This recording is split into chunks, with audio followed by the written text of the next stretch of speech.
നിങ്ങളുടെ favourite shows ഇനി ഒരിക്കലും മിസ്സാവില്ല. ഇപ്പോൾ C5 കാണും നിങ്ങളുടെ ഫേവറേറ്റ് ഷോസ് തികച്ചും സൗജന്യമായി. തിരിച്ചു വരാനാ ഉദ്ദേശമെങ്കിലേ കാറ് കൊണ്ടുപോയി കടപ്പുറത്ത് ഇട്ടിട്ട് കടലിൽ ചാടിന്ന് വരുത്തി തീർക്കാനെ ചെരുപ്പ് ഊരിട്ടിട്ട് സ്ഥലം വിടുവോ? എന്റെ മോൻ കടലിലേക്കാണോ പോയെ? എന്റെ മോനെ കാഞ്ചനെ, നീ ഓരോന്ന് പറഞ്ഞ് ശ്രീദേവി ടെൻഷൻ അടിപ്പിക്കാതെ. നമ്മളെ മറന്ന് അവൻ അങ്ങനെ ഒരു കഴുകി ചെയ്യില്ല ശ്രീദേവി. നമുക്ക് അവൻ മാത്രമേ ഉള്ളൂ എന്ന് അവൻ അറിയാം.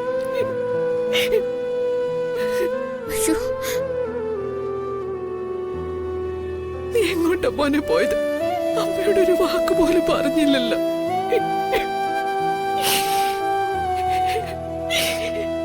അമ്മയോട് പറഞ്ഞിട്ടല്ലേ മോൻ ഈ കണ്ട പ്രവൃത്തികളൊക്കെ ചെയ്തത്?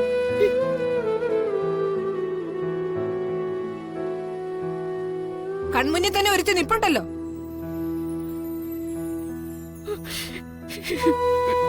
കാഞ്ചനെ, വായടച്ച് നിൽക്കാനാ നിന്നോട് പറഞ്ഞത്. വായടക്കേണ്ടത് പ്രഭയാ. മകളുടെ ജീവിതം പെരുവഴിയിലായില്ലേ?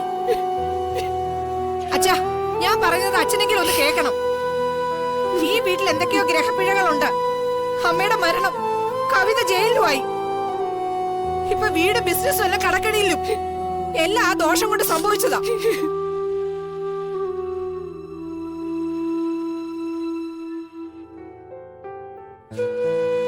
തറവാടിന്റെ ശാപം ഗ്രസിച്ചിരിക്കുക. എനിക്ക് ജ്യോതിഷത്തിൽ വലിയ വിശ്വാസമൊന്നും ഇല്ലെങ്കിലും ഇപ്പൊ ആശ്രയിക്കാൻ കഴിയുന്നത് അതേ ഉള്ളൂ.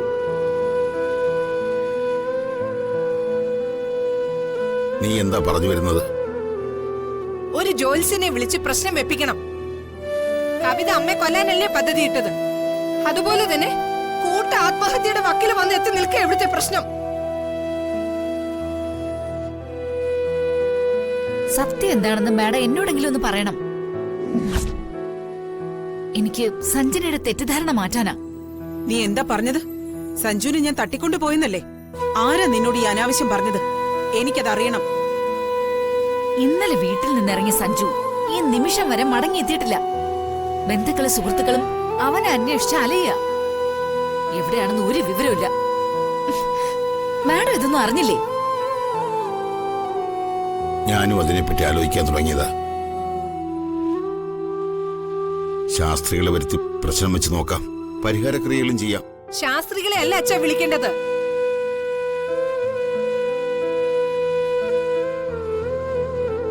ഈ കുടുംബത്തെ പറ്റി എല്ലാം അറിയാവുന്ന ആളാ ശാസ്ത്രികള്.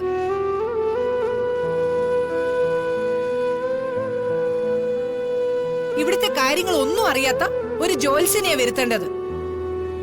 അച്ഛാ, അങ്ങനെ ആരുണ്ട് അച്ഛാ?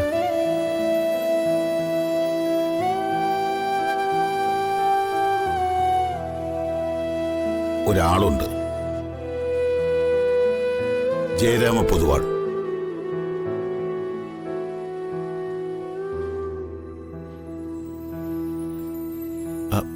അച്ഛാ, അച്ഛാ അദ്ദേഹത്തെ ഒന്ന് വിളിക്ക്. കാഞ്ചന പറയുന്ന പോലെ എന്തെങ്കിലും പ്രശ്നമുണ്ടെങ്കിൽ പരിഹാര പൂജ ചെയ്യാലോ.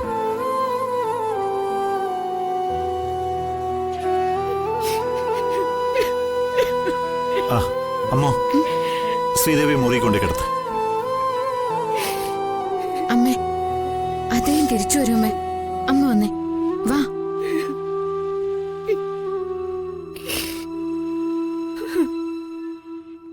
ഡൗൺലോഡ് ചെയ്യൂ C5 ആപ്പ്. കാണൂ എല്ലാ എപ്പിസോഡുകളും സൗജന്യമായി.